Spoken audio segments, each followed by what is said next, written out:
రోమాపత్రిక 5వ అధ్యాయం 2వ వచనం నుంచి 11వ వచనం వరకు.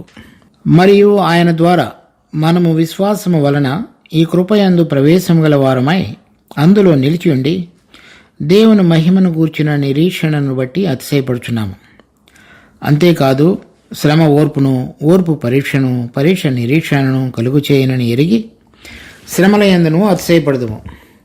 ఎందుకనగా ఈ నిరీక్షణ మనలను సిగ్గుపరచదు. మనకు అనుగ్రహింపబడిన పరిశుద్ధాత్మ ద్వారా దేవుని ప్రేమ మన హృదయములలో కుమ్మరింపబడి ఉన్నది. ఏలయనగా మనమింకా బలహీనులమై ఉండగా క్రీస్తు యుక్తకాలమున భక్తిహీనుల కొరకు చనిపోయాను. నీతిమంతుని కొరకు సహితము ఒకడు చనిపోవుట అరుదు. మంచివాని కొరకు ఎవడైనా ఒకవేళ చనిపోవ తెగింపవచ్చును. అయితే దేవుడు మన ఏడల తన ప్రేమను వెల్లడిపరుచుచున్నాడు. ఎట్లనగా మనమింకను పాపులమై ఉండగానే క్రీస్తు మన కొరకు చనిపోయాను. కాబట్టి ఆయన రక్తం వలన ఇప్పుడు నీతిమంతులముగా తీర్చబడి మరింత నిశ్చయముగా ఆయన ద్వారా ఉగ్రత నుండి రక్షింపబడదుము. ఏలయనగా శత్రువులమై ఉండగా ఆయన కుమారుని మరణము ద్వారా మనము దేవునితో సమాధానపరచబడిన ఎడల సమాధానపరచబడిన వారమై ఆయన జీవించుట చేత మరి నిశ్చయముగా రక్షింపబడదుము. అంతేకాదు మన ప్రభు అయిన యేసుక్రీస్తు ద్వారా మనము దేవుని యందు అతిశయపడుచున్నాము. ఆయన ద్వారానే మనము ఇప్పుడు సమాధాన స్థితి పొంది ఉన్నాము. రోమాపత్రిక 5వ అధ్యాయం 2వ వచనం నుంచి 8వ అధ్యాయం 16వ వచనం వరకు పౌలు రోమీలకు రాసినటువంటి పత్రికలో పరిశుద్ధీకరణ అనేటువంటి అంశాన్ని గురించి ఎంతో లోతుగా ఇక్కడ వారికి తెలియపరిచాడు. ఈ పరిశుద్ధీకరణ అనేటువంటిది మన పాత నిబంధనలోనూ క్రొత్త నిబంధనలోనూ దేవుడు విశ్వాసులని పిలువబడినటువంటి తన ప్రజలందరి పక్షంగా కలిగినటువంటి గొప్ప ఉద్దేశం. లేవీకాండం 19వ అధ్యాయం పాత నిబంధనలో కనుక 2వ వచనంలో మీరు పరిశుద్ధులై ఉండవలెను, మీ దేవుడైన యెహోవానగు నేను పరిశుద్ధుడనై ఉన్నాను. అదే నూతన నిబంధనలో 1 పేతురు 1వ అధ్యాయం 14వ వచనం నుంచి 16వ వచనం వరకు నేను పరిశుద్ధుడనై ఉన్నాను కనుక మీరును పరిశుద్ధులై ఉండుడని వ్రాయబడి ఉన్నది. కాగా మీరు విధేయులకు పిల్లలై మీ పూర్వపు అజ్ఞాన దశలో మీకుండిన ఆశలను అనుసరించి ప్రవర్తింపక మిమ్మను పిలిచిన వాడు పరిశుద్ధుడైన ప్రకారము మీరును సమస్త ప్రవర్తన యందు పరిశుద్ధులైండుడి అని పేతురు కూడా నూతన నిబంధనలో వ్రాసినాడు. ఇక్కడ మనం చదివినటువంటి ఈ వాక్య భాగం 5వ అధ్యాయం 2వ వచనం నుంచి 11వ వచనం వరకు ఈ మొదటి అంశంగా, అంటే ఈ పరిశుద్ధీకరణలో ఉన్నటువంటి ఒక మొదటి భాగంగా పౌలు ఈ 10 వచనాల్లో దీని గురించి వివరించాడు. తర్వాత మిగిలినటువంటి 12వ వచనం నుంచి 21వ వచనం వరకు దానికి మన ప్రభు అయిన యేసుక్రీస్తు జీవం మనలో పనిచేయటం అనేటువంటిది ఎలాగో, తర్వాత 6వ అధ్యాయంలో కూడా మనం కనుక చూసినట్లయితే కొన్ని వచనాలు 19వ వచనంలో 6వ అధ్యాయం 19వ వచనంలో మీ శరీర బలహీనతను బట్టి మనుష్య రీతిగా మాట్లాడుచున్నాను. ఏమనగా అక్రమము చేయుటకై అపవిత్రతకును అక్రమమునకు మీ అవయవములను దాసులుగా ఎలాగో అప్పగించుతురో అలాగే పరిశుద్ధత కలుగుటకై ఇప్పుడు మీ అవయవములను నీతికి దాసులుగా అప్పగించుడి. దాని తర్వాత 22వ వచనంలో ఆయనను ఇప్పుడు పాపము నుండి విమోచింపబడి దేవునికి దాసులైనందున పరిశుద్ధత కలుగుటయే మీకు ఫలము. కనుక ఈ అధ్యాయం అంతటిలో కూడా దాని యొక్క సారాంశాన్ని ఆ 2 వచనాల్లో కూడా ఆఖరిగా దేవుని యొక్క ఉద్దేశం మనందరం కూడా ఆయన ఏ విధంగా పరిశుద్ధుడైనాడో ఆ పరిశుద్ధతలోనికి మనలను నడిపించాలనేటువంటిది దేవుని యొక్క ఉద్దేశమైనది.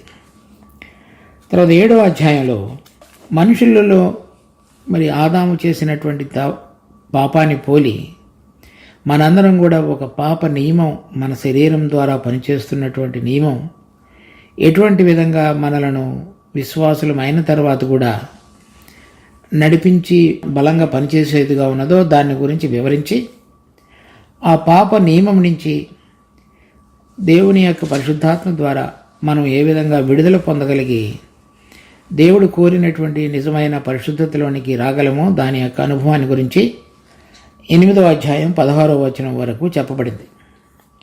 కనుక ఇక్కడ చెప్పబడినటువంటి ఈ 5వ అధ్యాయంలో చెప్పబడినటువంటి మొదటి కొన్ని వచనాలు తర్వాత 12వ వచనం నుంచి 21వ వచనం వరకు చెప్పబడినటువంటి ప్రభు అయిన యేసుక్రీస్తు యొక్క జీవం. తర్వాత 6వ అధ్యాయంలో మన కొరకు ఆయన చనిపోవటం అనేటువంటిది కాకుండా మనం ఆయనతో పాటుగా పాపం విషయమై చనిపోయి నీతి విషయమై ఆయన పునరుద్ధానుడైనప్పుడు మనం కూడా ఆయనతో పాటుగా తిరిగి లేచి ఉన్నామనేటువంటి ఆ సత్యమందు విశ్వసించడం ద్వారా ఆ పరిశుద్ధీకరణ అనేటువంటిది మనలో జరిగించేదిగా ఉండటనే విషయాన్ని 6వ అధ్యాయంలోనూ, 8వ అధ్యాయంలో ఆ ఆత్మ ద్వారా మనం ఏ విధంగా పరలోక సంబంధమైన విషయాల వైపు ఈ లోక సంబంధమైన వాటిలో జయం పొందడం మాత్రమే కాకుండా పరలోక సంబంధమైన విషయాల ఆలోచన కలిగి అక్కడున్న వాటికి సిద్ధపరచబడి రాబోతున్నటువంటి మహిమ కొరకు మనం ఏ విధంగా సిద్ధపరచబడతామో దాని గురించి వ్రాయబడినది. ఇక్కడ చెప్పబడినటువంటి ఈ 3వ అధ్యాయం 4వ అధ్యాయంలో కనుక చూస్తే రోమాపత్రికలో అది విశ్వాసము ద్వారా మనందరం కూడా ఉచితంగా నీతిమంతులంగా తీర్చబడి మరి ఆయనతోటి సమాధానపరచబడినటువంటి స్థితిలోనికి రాగలుగుతున్నాము అనేటువంటిది 4వ అధ్యాయం ఆఖరిలోను 5వ అధ్యాయం మొదటి వచనంలోనూ చెప్పబడింది. అనగా మరి మన మీద మనకు వ్యతిరేకంగా దేవుని ఎదుట నిలబడి ఉన్నటువంటి పాపములన్నిటినీ కూడా వాటి గురించినటువంటి శిక్ష నుంచి విడుదల పొందటానికి మన ప్రభు అయినటువంటి యేసుక్రీస్తు ఏ విధంగా తన యొక్క రక్తాన్ని కార్చి మనము ఆ పాపముల విషయంలో క్షమాపణ పొందగలగటానికి అవసరమైనటువంటి కార్యమును జరిగించాడు. తర్వాత ఆయన తిరిగి మృతులలో నుంచి లేవటం ద్వారా దేవుడు మన పక్షంగా ప్రభు అయిన యేసుక్రీస్తు చేసిన కార్యమును అంగీకారానికి సూచనగాను మనం కూడా నీతిగా జీవించగలగడానికి అవసరమైనటువంటి పునరుద్ధాన జీవాన్ని ప్రసాదించిన వాడుగాను ఆయన పునరుద్ధానం ద్వారా మనం చూడగలుగుతున్నాం. మొదటి 3-4 అధ్యాయాల్లో ఆయన మనకు ప్రతినిధిగా మనకు బదులుగా చనిపోయిన వాడుగా ఉన్నాడు. ఇక 5వ అధ్యాయం నుంచి 8వ అధ్యాయం వరకు చూసినట్లయితే మనము ఆయనతో పాటుగా చనిపోవటం అనేటువంటి విషయాన్ని పౌలు ఇక్కడ అధికంగా మన గమనానికి తీసుకొస్తున్నాడు. కనుక ఈ రెండులో ఉన్నటువంటి వ్యత్యాసాన్ని మనం గమనించాలి.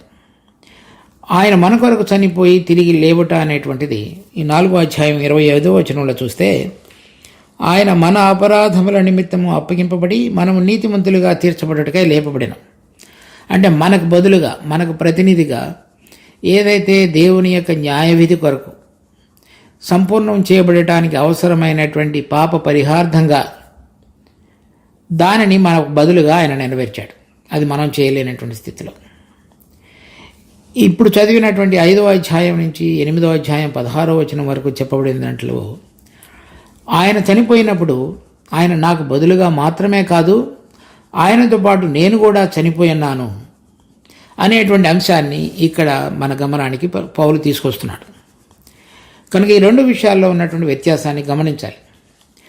చాలామంది విశ్వాసులు ఆయన మన కొరకు చనిపోయి ఉన్నాడు అనేటువంటి మాత్రమే గ్రహించి అది అంతే కూడా ప్రభు చేసి ఉన్నాడు కనుక నేను నా జీవితంలో ఇంకా ముందుకు సాగవలసిన అవసరం లేదు అనుకుంటూ వారు ఈ పరిశుద్ధీకరణ లేక మనలో మార్పు చెంది ప్రభువు యొక్క పోలికలోనికి మార్చబడుట అనేటువంటి అంశం మీద ధ్యానం ఉంచి ఒక ప్రత్యేకతను కలిగి జీవించినటువంటి వారుగా లోకం నుంచి వేరైనటువంటి వారుగా జీవితాల్లో చాలామంది విశ్వాసులలో కనిపించట్లేదు.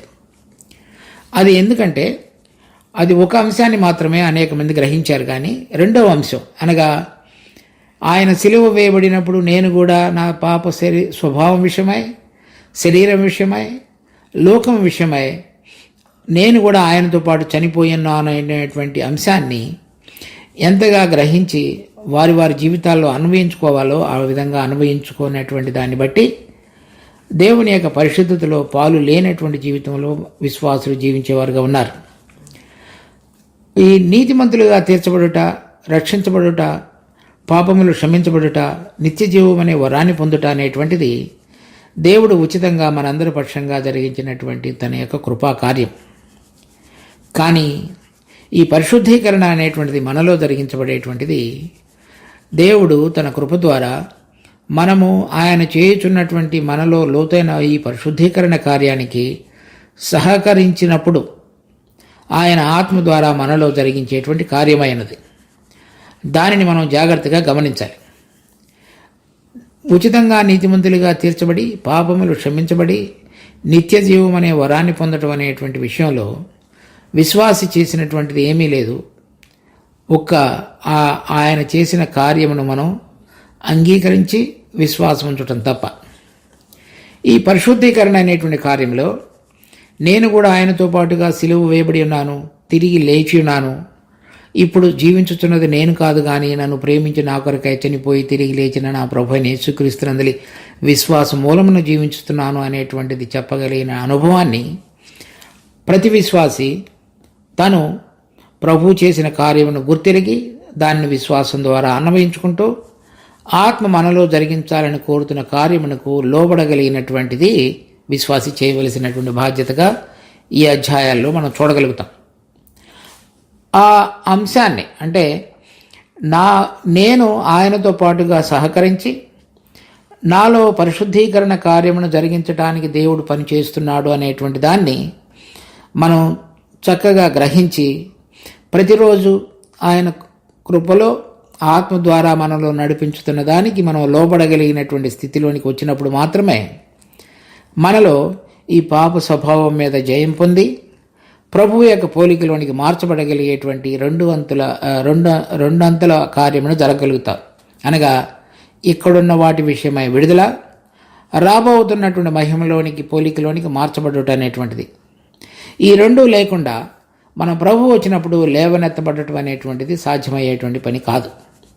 ఎందుకనగా హెబ్రీ పత్రిక 12వ అధ్యాయంలో రాయబడినట్లుగా పరిశుద్ధీకరణ లేకుండా, పరిశుద్ధత లేకుండా ఎవరును ప్రభువుని దేవుడిని చూడలేరు. చూద్దాం ఆ వచనం. హెబ్రీ పత్రిక 12వ అధ్యాయం 14వ వచనం. అందరితో సమాధానమును పరిశుద్ధతయు కలిగి ఉండుటకు ప్రయత్నించుడి, పరిశుద్ధత లేకుండా ఎవడును ప్రభువును చూడడు. కనుక పాత నిబంధనలో కానీ క్రొత్త నిబంధనలో కానీ చెప్పబడినటువంటి ఆ అంశం, నేను పరిశుద్ధుడనైనాను కనుక మీరును పరిశుద్ధులైండుడి అని పేతురు చెప్పినట్లుగా పౌలు దానిని ఇంకొక రకంగా మాట్లాడుతున్నాడు. పరిశుద్ధత లేకుండా ఎవడును ప్రభువును చూడడు. అనగా మనలో నీతిమంతులంగా ఉచితంగా తీర్చబడి పాపములు క్షమించబడి మరి రక్షించబడిన తరువాత నిత్యజీవం అనే వరాన్ని పొందినప్పటికీ ప్రభు మనలను తీసుకుని వెళ్ళటానికి వచ్చినటువంటి సందర్భంలో దేవుని ఎదుట నిలబడగలగటానికి ఎటువంటి పరిశుద్ధీకరణ ఆయన మరి ప్రతి ఒక్క మనిషిలో కూడా చూడాలని కోరుతున్నాడో అది గనక అంత మేరకు మనలో గనక జరగకపోయినట్లయితే మనము ఆయనను చూడలేము. ఎందుకనగా ఆయన దహించు అగ్ని, ఎవరు సమీపింపరాని తేజస్సులో నివసించుతున్నటువంటి మహామహుడు. మరి ఆయన ఎదుట మనలో ఆ సరిచేయబడినటువంటి పాప స్వభావము, ఆయన పోలికలోనికి మార్చబడినటువంటి స్వభావం కనుక ఉన్నట్లయితే మనము ఆయన ఎదుట నిలబడగలగటానికి పనికి రాగలిగినటువంటి విధంగా మనం మహిమ శరీరములను స్వతంత్రించుకున్న నేరం. చూడండి, 1 యోహాను రాసిన పత్రిక 3వ అధ్యాయం 2-3 వచనాలు. ప్రియులారా, ఇప్పుడు మనము దేవుని పిల్లలమై ఉన్నాము, మనమిక ఏమవుదమో అది ఇంకా ప్రత్యక్షపరచబడలేదు. కానీ ఆయన ప్రత్యక్షమైనప్పుడు ఆయన ఉన్నట్లుగానే ఆయనను చూతుము కనుక ఆయనను పోలియుందుమని ఎరుగుదము. ఆయన యందు ఈ నిరీక్షణ పెట్టుకుని ప్రతివాడును ఆయన పవిత్రుడైనట్లుగా తన్ను పవిత్రునిగా చేసుకొనను. ఇక్కడ మనం చూస్తున్నాం, తన్ను పవిత్రునిగా చేసుకొనను అంటే దేవుని యొక్క ఆత్మ ద్వారా మనలో జరిగించుతున్నటువంటి పరిశుద్ధీకరణ అనేటువంటి ప్రక్రియలో వాళ్ళు ఆ ఆత్మకు సహకరించి లోబడి దేవుడు ప్రతిరోజు వాళ్ళలో వాళ్ళ శరీర స్వభావం విషయమైనటువంటి విడుదల, పరిశుద్ధ స్వభావాన్ని సంతరించుకునే విషయంలో దేవుని యొక్క కృపను కోరుకుని ముందుకు సాగుట అనే ప్రక్రియను నిరంతరాయం ఎటువంటి ఆటంకం లేకుండా అప్రతిహతంగా జరిగించేటువంటి వాళ్ళుగా ఉన్నారు. దాన్ని మనం గుర్తెరగాలి. కనుక మనం గనక ఇది దేవుడు జరిగించవలసిన కార్యం అని కనుక మనం అనుకుని భావించినట్లయితే అది మనం సహకరించకుండా ఉన్నప్పటికీ దేవుడు చేస్తాడని కనుక ఆశించినట్లయితే ఇప్పుడు మనం చదివినటువంటి ఈ వాక్య భాగంలో ఉన్నటువంటిది అది దానికి సరికాదు. తర్వాత ఇంకా కొన్ని వచనాలు చూద్దాం. ఫిలిప్పీలకు రాసిన పత్రిక 2వ అధ్యాయం 12వ వచనం 13వ వచనం. కాగా నా ప్రియులారా, మీరెల్లప్పుడూ విధేయులై ఉన్న ప్రకారము నా ఎదుట ఉన్నప్పుడు మాత్రమే కాక మరి ఎక్కువగా నేను మీతో లేని ఈ కాలమందును భయముతోనూ వణుకుతోనూ మీ సొంత రక్షణను కొనసాగించడే.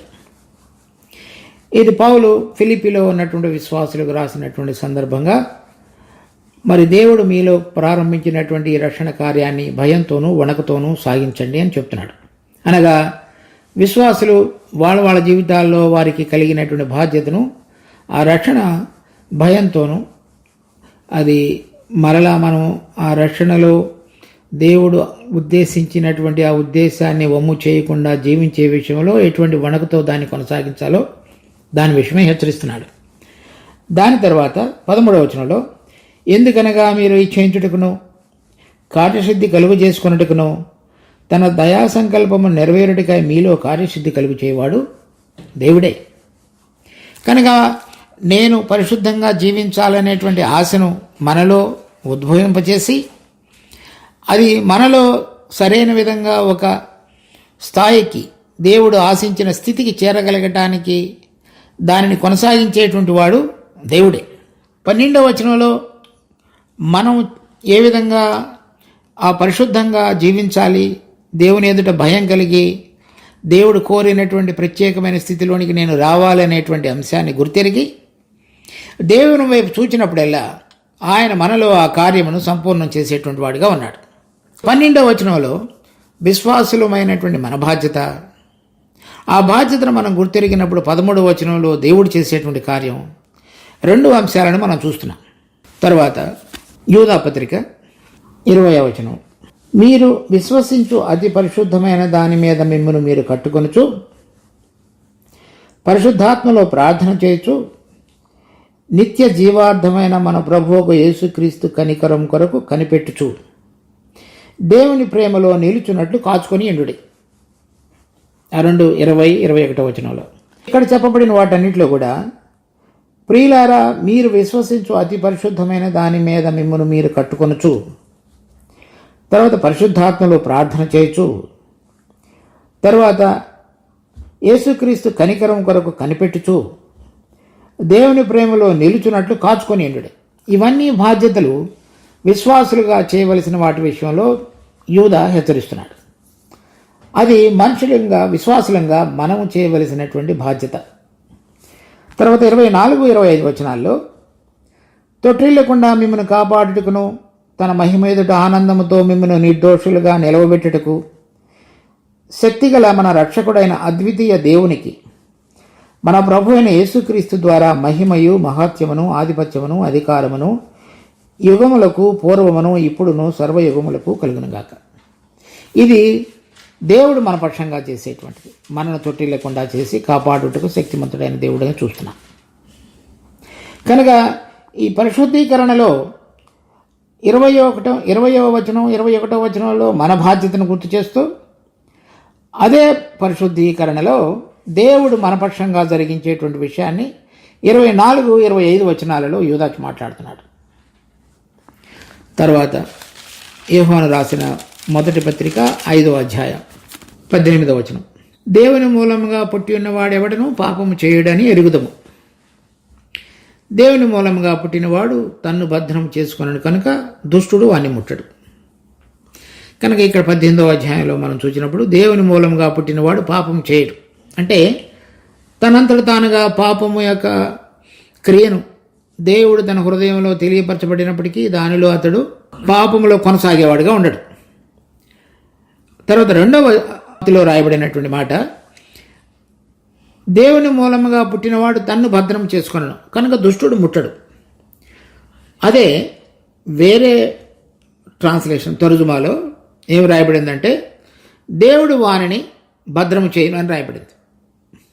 సో ఈ 18వ వచనంలో మొదటి పంక్తిలో రాయబడినటువంటిది మన బాధ్యత, 2వ పంక్తిలో రాయబడినటువంటిది ప్రభువు చేసేటువంటి కార్యం. అంటే ఎవరైతే ఈ పాపం విషయమై వారిలో ఉన్న పునరుద్ధాన జీవాన్ని అన్వయించుకొని జీవించేటువంటి వారి పక్షంగా తన కృపను చూపించి ఆయన వారు పాపంలో పడిపోకుండా పాప ప్రభావంలోనికి రాకుండా వారిని భద్రం చేసేటువంటి వాడుగా ప్రభు ఉన్నాడు దుష్టుని యొక్క ప్రభావం నుంచి.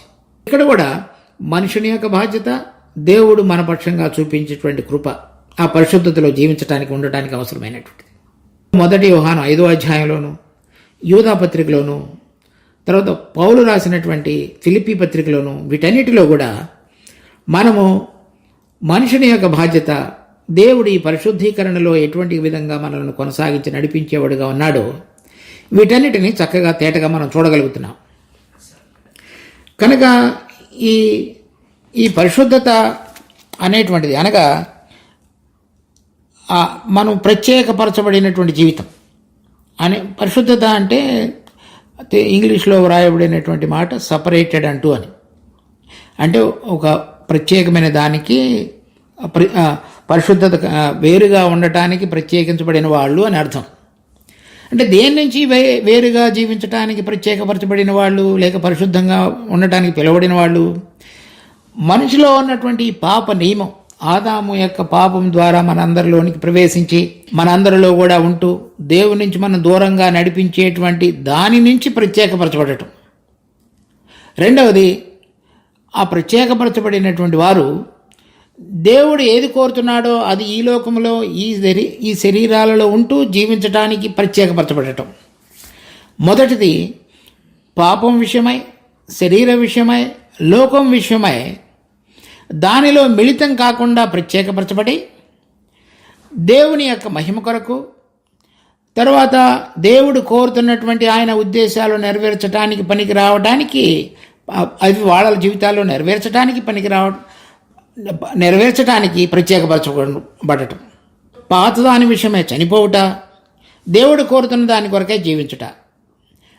ఆ రెండిటి కలిపినటువంటిది విశ్వాస జీవితంలో కనుక మనం చూడగలిగితే వారు పరిశుద్ధతలో అంటే దేవుని యొక్క స్వభావంలో పాలివారై ముందుకు సాగుతున్నారని మనం గమనించవచ్చు.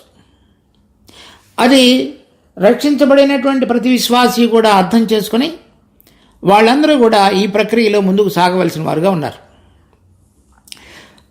అలా కాని పక్షంలో చూడండి, దేవుడు పరిశుద్ధుడు కనుక పరిశుద్ధత లేకుండా ఎవరు కూడా ప్రభువును చూడలేరు. కనుక మనము రక్షించబడిన తరువాత దైవ స్వభావంలో పాలివారం కాకుండానే ఈ లోకం నుంచి కనుక మనం వెడిలిపోయినట్లయితే మనము దేవునితోటి పరలోకములో కూడా ఎటువంటి సంబంధ సహవాసాలు కలిగి ఉండాలో అటువంటివి కలిగి జీవించటం అనేటువంటిది ఒక వేరైనటువంటి ప్రక్రియ జరగకుండా అది సాధ్యమయ్యేటువంటి పని కాదు. ఆ వేరైన ప్రక్రియ అనే దాని గురించి ఇప్పుడు మనం చర్చించటం లేదు. కానీ ఆ విలువైనటువంటిది ఏదైతే మనందరం కూడా అర్థం చేసుకోవలసిన భాగం ఉన్నదో దాని అందు మనందరం కూడా దృష్టి ఉంచాలి.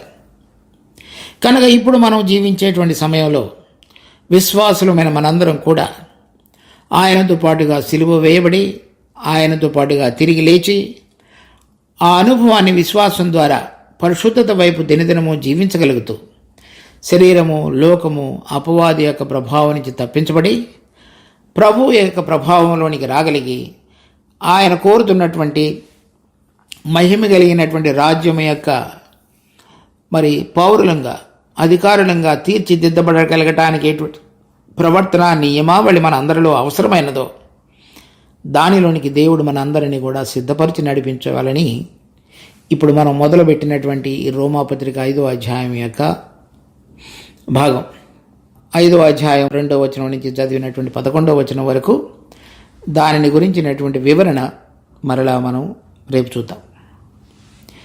దేవుడు ఈ పంచుకునేటువంటి వాక్యమును ఆశీర్వదించును గాక. ప్రార్థించుకుందాం. మా జీవము కలిగిన తండ్రి, మీకు ఎంతో వందనాలు. మీరు ఇచ్చినటువంటి వాక్య భాగాన్ని బట్టి కూడా మీకు స్తుతి స్తోత్రాలు చెల్లిస్తున్నాం. ఈ పరిశుద్ధత లేక పరిశుద్ధీకరణ అనేటువంటి అంశాన్ని మేమందరం కూడా సరైన విధంగా మా జీవితాలలో గ్రహించి చక్కగా ముందుకు సాగగలగటానికి మా హృదయాలలో చక్కటి పునాది మీద మీరు కట్టమని వేడుకుంటున్నాం. మాకు మా ప్రభు మా కొరకై చనిపోయి తిరిగి లేచినటువంటి అనుభవాన్ని విశ్వాసం ద్వారా మేము గ్రహించి దాన్ని మేము దినదినము అన్వయించుకొని ఆత్మ ద్వారా పరలోక సంబంధమైన వాటి కొరకు జీవించగలిగినటువంటి అనుభవాన్ని మాకు ఈ శరీరాలలోనే ఆ మహిమైశ్వర్యాన్ని కుమ్మరించండి. మా బలహీనతలలో మీ యొక్క కృప చాలిన విధంగా ఉంచి మేము చేయలేనటువంటివి మీ కృప ద్వారా మమ్మల్ని లేవనెత్తి మమ్మల్ని దుష్టుని యొక్క శక్తి ప్రభావం నుంచి భద్రపరిచి మీ ద్వారా దినదినము నడిపించబడగలుగుతున్న అనుభవాల్లో మమ్మల్ని ఉంచండి. మీ సహాయతను, మీ భద్రతను కోరుకుంటూ మా రక్షకుడు ప్రభు అయిన యేసు నామమున అడిగి వేడుకుంటున్నాం తండ్రి. ఆమేన్.